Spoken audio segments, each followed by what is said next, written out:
Sir 'Sri Reddy' 'Lokesh అన్న' అంటూ ఒక లెటర్ అయితే రిలీజ్ చేసింది సార్. ఆ లెటర్‌లో తను లోకేష్ అన్నని వేడుకుంటూ, లోకేష్‌ని అన్న అని సంబోధిస్తూ రాయడం ఇప్పుడు అందరిని కూడా ఆశ్చర్యపరిచింది.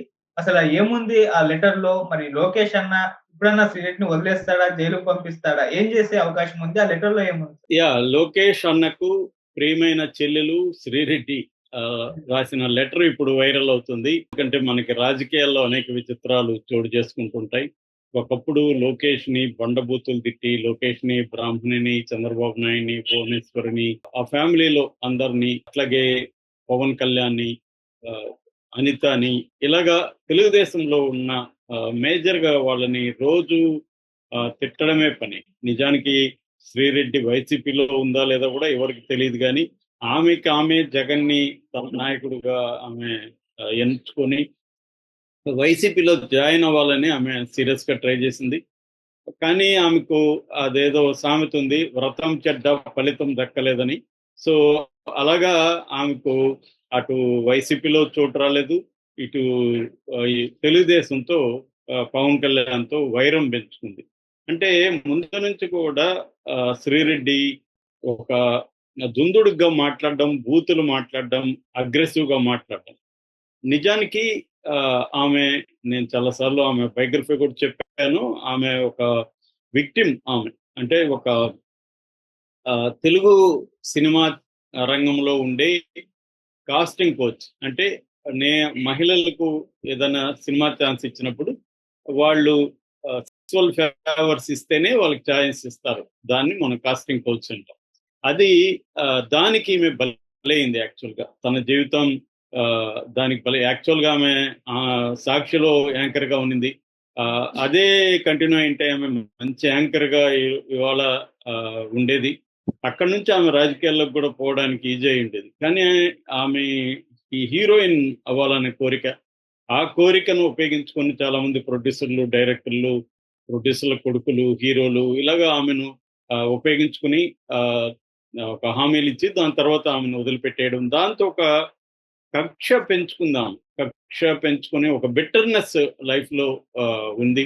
దాని నుంచి నేనింక కోల్పోవడానికి ఏమీ లేదు నా దగ్గర. కాబట్టి ఫైట్ చేద్దాం అని జెప్పి ఆమె బయటికొచ్చింది. నిజానికది దాన్ని అందరూ అప్పట్లో అప్రిషియేట్ చేశారు. అనేక మహిళా సంఘాలు ఆమెకు సపోర్ట్‌గా నిలబడ్డాయి. ఆ రూట్‌లో వెళ్ళుంటే గూడా ఆమెకి ఇదుండేది. బట్ అక్కడ నుంచి ఏమైందంటే ఒక రకమైన మేబీ ఆహ్, ఈమెకి భయపడి కొంతమంది డబ్బులు ఆఫర్ చేసుండొచ్చు. ఇంకొకటి జరిగుండొచ్చు. దాని నుంచి ఆమెకేమర్థమైందంటే, మనం బ్లాక్‌మెయిల్ చేస్తే డబ్బులొస్తాయి అనే యాంగిల్‌కి ఆమె ఎళ్ళిపోయిందని చెప్తున్నారు. మరి ఆమె బ్లాక్‌మెయిల్ చేసిందా? నిజంగా డబ్బులొచ్చాయా మనకు తెలీదు గానీ, చాలా మందిని బ్లాక్‌మెయిల్ చేసే కైండ్ ఆఫ్ ఆమె మాటలైతే మనకి పబ్లిక్ డొమైన్‌లో ఉన్నాయి. నేను నీ చాటు బయట పెడతా, నేను వాడి బండారం బయట పెడతా ఇలాగ మాట్లాడడం అయితే మనం చూసాము. ఇక్కడి నుంచి ఆమె ఇంకా బండబూతులు తిట్టడం, దాంతో మహిళా సంఘాలు కూడా ఆమెను వదిలేశారు. చివరికి హైదరాబాద్ నుంచి చెన్నై ఎళ్ళిపోయింది.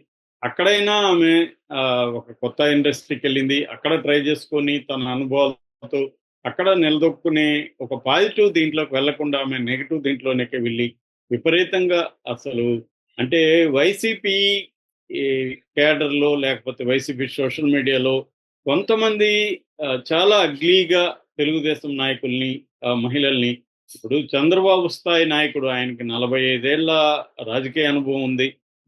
75 ఏళ్ళు.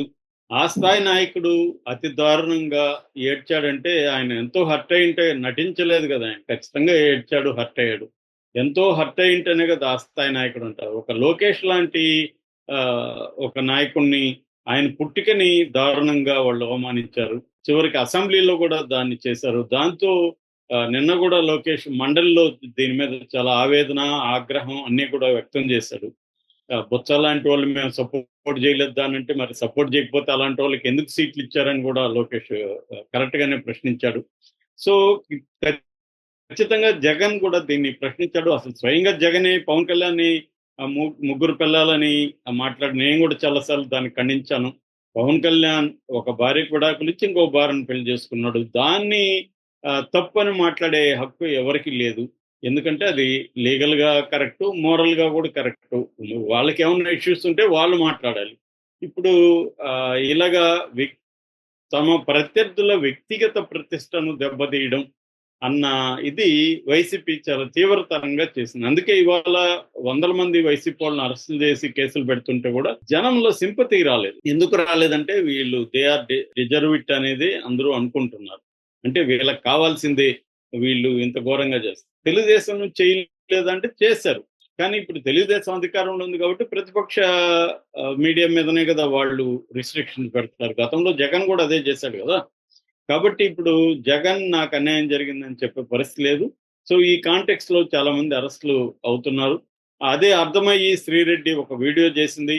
అప్పుడు కూడా అందరికీ సారీ చెప్తూ నా కుటుంబం కోసం నేను సారీ చెప్తున్నాను, నాకు పెళ్లి పెటాకులు లేవు, నాకు భవిష్యత్తు లేదు, కాబట్టి దయచేసి నన్ను క్షమించండి అని చెప్పింది.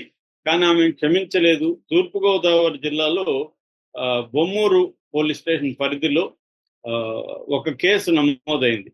మచ్చ పద్మాని తెలుగుదేశం మహిళా నాయకురాలు, మహిళా కార్యదర్శి, రాష్ట్ర మహిళా కార్యదర్శి, ఆమె కేసు పెట్టారు.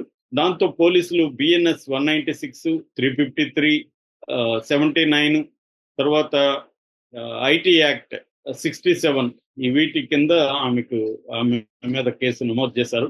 ఇప్పుడు ఆమెకు అర్థమైంది, నేను సారీ చెప్పినా కూడా వీళ్ళు వదలలేదు. అది కూడా కొల్లు రవీంద్ర లాంటి వాళ్ళు చెప్పారు, నువ్వు తిట్టేదంతా తిట్టి సారీ సార్ అంటే గమ్మునుండాలా మేము అనేది కూడా ఆయన అన్నాడు. ఆయన దాంట్లో తప్పులేదు. ఎందుకంటే వందల వీడియోలు నువ్వు బూతులు తిట్టి ఒక వీడియోలో సారీ చెప్తే నిన్ను ఎందుకు వదిలేయాలనేది కరెక్ట్ ఆర్గ్యుమెంట్.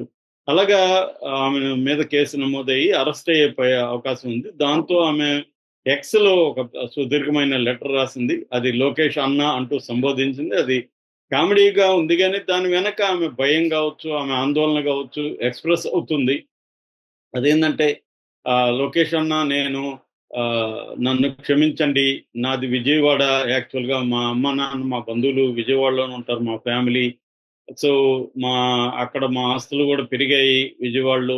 సో మా కుటుంబ సభ్యులు ఒత్తిడి మేరకే నేను సారీ చెప్పాను. నాకు ఇప్పుడు అర్థమైంది, చాలా మంది అనలిస్టులు చెప్తున్నారు, వాటి కింద కామెంట్లు కూడా చూస్తే నేనెంత ఘోరంగా ప్రవర్తించానో, ఎంత జుగుప్సాకరంగా కామెంట్లు చేశాను అనేది నాకు ఇప్పుడు అర్థమైంది. సో నేను వెంకటేశ్వర స్వామి భక్తురాలుగా చెప్తున్నాను, నేను ఇక మీద ఇట్లాంటివి చెయ్యను. ఒక తెలుగు అమ్మాయిగా నన్ను క్షమించండి. అట్లాగే ఒకవేళ మళ్ళీ వైసీపీ వచ్చినా కూడా వక్రంగా మారతారని నన్ను అంటున్నారు. నేను అలాగా మారను. నేను 1000 సంవత్సరాల క్షోభను మేము అనుభవించాం. మా ఇంట్లో పిల్లలు ఉన్నారు. సో ముగ్గురి జీవితాలు ఇబ్బంది పడతాయి, కాబట్టి నన్ను క్షమించండి అనేది ఆమె ప్రధానంగా. లేక దీనికైతే లోకేష్ స్పందించలేదు. యాక్చువల్గా వాళ్ళ ఫ్యామిలీ మెంబర్స్ లోకేష్ డైరెక్ట్ గా కలిసి మాట్లాడమని చెప్పారని చెప్తున్నారు. కానీ నాకు ఆ స్థాయి లేదు అని కూడా ఆమె అనింది. ఎందుకంటే లోకేష్ ఎందుకు కలుస్తాడు? రామ్ గోపాల్ వర్మే ఎన్నికలకు ముందు లోకేష్ ని కలిసి సారీ చెప్దామని చాలా ట్రై చేశాడనే వార్తలు వచ్చాయి. కానీ రామ్ గోపాల్ వర్మకి లోకేష్ అపాయింట్మెంట్ ఇవ్వలేదు. దాని మీద నేను కూడా అప్పుడు వీడియో చేశాను.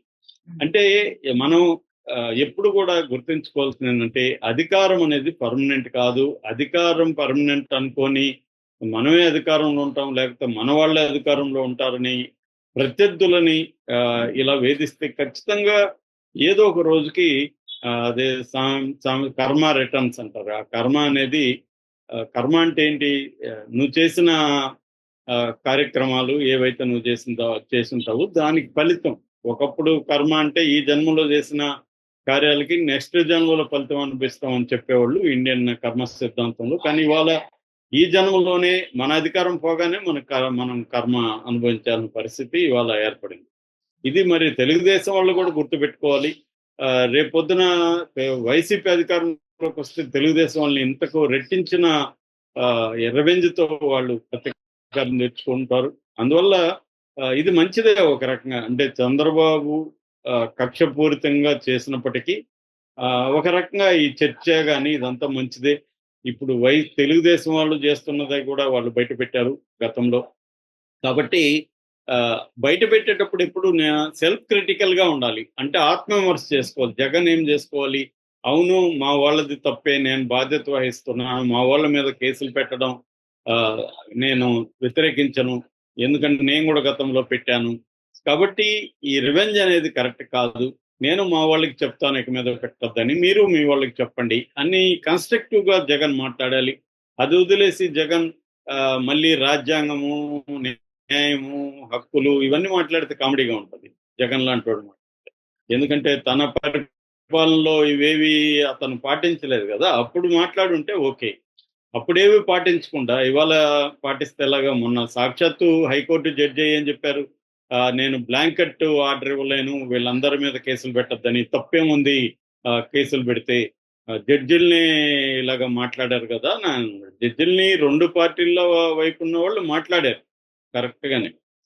ఖచ్చితంగానే. కానీ వైసీపీలో ఉన్నప్పుడు తెలుగుదేశం వాళ్ళ మీద కేసులు పెట్టారు. తెలుగుదేశం ఉన్నప్పుడు వైసీపీ వాళ్ళ మీద కేసులు పెడుతున్నారు. అంతకంటే తేడా లేదు. కాకపోతే చంద్రబాబు చాలా ఆర్గనైజ్డ్‌గా పెడుతున్నాడు గాబట్టి, ఎక్కువ మందిని అరెస్టులు చేస్తున్నారు గాబట్టి, ఒక హంగామా క్రియేట్ అయింది. సో, ఇప్పుడు మరి శ్రీరెడ్డి ఆమె సారీ జెప్పితే మాత్రం ఇప్పుడు తప్పు జేసి ఎవరినో మనం నరికేసో, చంపేసో సారీ సార్ నేనిక మీదట చేయనంటే కోర్ట్ వదులుతుందా? కాబట్టి ఆమె లీగల్ ప్రాసెస్‌ని ఎంచుకోవాల్సిన ఆమెకు గూడా తెలుసు. నాకు తెలిసేందంటే ట్రై జేస్తుంది. ఒకవేళ ఏమన్నా నన్ను క్షమిస్తారేమో అని. నాకు తెలిసి ఆమెని లోకేష్ క్షమించే అవకాశం లేదు. ఎందుకంటే ఆయన రెడ్ బుక్‌లో గాని ఏదో రెడ్ బుక్ అనేది ఒక సింబాలిక్ తప్ప అదేమి రెడ్ బుక్ అని కాదు. ఏదేమైనా కొంతమంది తాను అధికారంలోకొచ్చినాక వీళ్ళ సంగతి చూడాలని ఆయన ఎప్పుడో డిసైడ్ అయ్యుంటాడు. ఎందుకంటే లోకేష్ కూడా ఎంతో క్షోభ అనిపించాడు. ఎవరినైనా నీ పుట్టుక సరిగ్గా లేదు. నీ పుట్టుక వెనక ఇది ఉంది, అది ఉందని చెప్పినప్పుడు బాధ కలుగుతుంది. తల్లిని అలా మాట్లాడితే ఏ కొడుకు కూడా సహించలేడు. కాబట్టి ఇవాళ లోకేష్ అధికారంలో ఉంది కాబట్టి అది చేస్తున్నాయి. కాకపోతే ఏందంటే తెలుగుదేశం వాళ్ళకి కూడా ఈ ప్రశ్నలు ఎదురవుతాయి. మరి మీ పార్టీలో ఉన్నోళ్ళు జగన్ ఫ్యామిలీ మీద, విజయమ్మ మీద ఇలాగ మాట్లాడినప్పుడు వాళ్ళనెందుకు ఉపేక్షిస్తున్నారన్న ప్రశ్న తెలుగుదేశానికి కూడా ఎదురవుతుంది. దానికి కూడా వాళ్ళు ఆన్సర్ ఇవ్వాలి. ఆల్రెడీ చంద్రబాబు మా వాళ్ళు చేస్తే కూడా నేను క్షమించనన్నాడు. అది రైట్ స్టేట్మెంట్. దానికి ఆయన కట్టుబడి ఉండాలి. అది ఆచరణలో కూడా ఆయన ప్రూవ్ చేయాలి.